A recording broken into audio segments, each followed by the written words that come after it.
Alright, so your credit score sucks and you want to make it better. You've either found yourself in this place because you don't have any credit, or you didn't pay down that balance on the store card that you just had to open to save 20% on the $400 worth of clothes you bought that day that you didn't really need and you definitely couldn't afford, but the deal was just too good to pass up. So you opened it and then you forgot to go to the website and actually submit payment to set up your autopay. Or maybe you just never understood how to pay and didn't make an effort to figure it out and just ignored the fact that you ran up a bill until you were 90 days late and getting hounded with collection calls from a collection agency. Or maybe you just plain forgot and you even opened the card and you never really liked the clothes you got anyway and you thought maybe you'd return them, but then you didn't, and now you've really just screwed yourself credit-wise, and now you're here watching me. I feel you. I've been there. I've had no credit, and I've been late on payments. It can feel hopeless trying to restore your credit score to something more attractive to lenders or partners. Whether you're trying to apply for an apartment or get a lease on a new car, or God forbid get a mortgage on a new house, I'm here to tell you that it's possible to improve your credit score in just 3 months. The first step is very simple. We're going to play a game. Are you ready? Hello.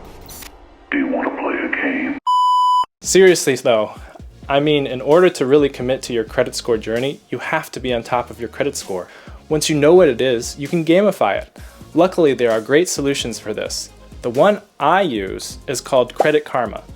It's a mobile app you can easily download and have up and running before you finish your avocado toast and latte with a few thumb presses. They ask for the same information that you would be required to provide if you were getting your credit score directly from the credit bureaus. Quick note, the credit score provided by Credit Karma isn't entirely the same number that a lender sees when they offer you a mortgage or a car lease. In the grand scheme of things, it won't matter that much because all you're looking for is for it to go up over time. This is what makes it fun. Okay, great. Now that we know what we're dealing with, we can breathe a sigh of relief. But wait, my credit score really sucks. This is going to be painful. Fear not, friend. Sir Lancelot is here.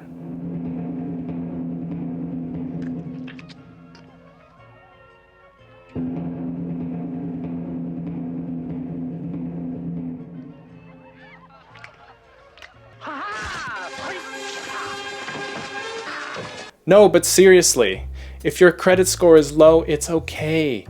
It's actually easier to make a bigger impact on your credit score, and it will be more fun when it jumps up 80 points at a time. Alright, so you have Credit Karma installed. Let's talk strategy. If you're going to play this game, we're going to play it well. Now that we're warmed up and have some good blood flow in our brains, we can start to learn some quick tips. Number 1. Check your credit history inside of Credit Karma. You should be able to press the TransUnion tab and doom scroll to where it says Show Full Credit Report. This is our treasure map. If there's a place you gotta go, I'm the one you need to know, I'm the map. Only this one is full of obligations and not bars of gold. This is great because we want to be like the Targaryens. They always pay their debts. Lannister always pays his debts. From here, you should be able to view your list of accounts and balances and whether or not you have any past due amounts you need to pay down. Check for any errors or inaccuracies.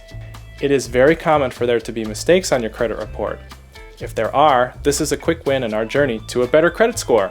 Number 2, we need to destroy any and all unpaid debts or collections you have. This tip might seem obvious, but it's not entirely straightforward. If you do have an account in collections, stick around for the next video where we talk strategies for taking down these misbehaving dragons. Oh, you're right, you win. Tip number 3, pay down your credit card balances early. There is a fancy term called Credit utilization. Now it's really simple to understand. Imagine you have a bucket of water you keep filling up. Every month you pour the entire bucket of water out. The more water is in the bucket, the harder it is to pour out because it's heavier, right? Well, imagine that the water is your expenses on your credit card. The heavier the bucket gets, the worse impact it has on your credit score. The lower you can keep the water level in the bucket, the better your score will be. You'll also feel lighter. Warning: the next few tips will only work if you have a credit score high enough to qualify. Tip number 4. Another way to boost your score involves your water bucket. Just get a bigger bucket. What? How? You can increase the size of your water bucket by increasing your credit card limit. This is the fun part of the game because you get to call your credit card company and tell them how much you make, and ask them nicely for an increase. Last but not least, we have tip number 5. It involves our lovely water buckets again. This is a bucket. Dear God. There's more. No. It contains a bucket. Dear God. Why does he love buckets so much? Okay, seriously, get more credit cards. When you get more credit cards, you are getting more buckets, and the more buckets you have, the more water you can handle without it impacting your credit score negatively. That's all, folks. Remember, every time you decide to open up Candy Crush, you should instead open up Credit Karma and check your score. When you improve your credit score, you get to play a game that impacts your real-life financial future. Make it fun, and I promise you will reap the benefits as you achieve higher scores. Remember to smash that like button and hit subscribe if you want to improve your credit.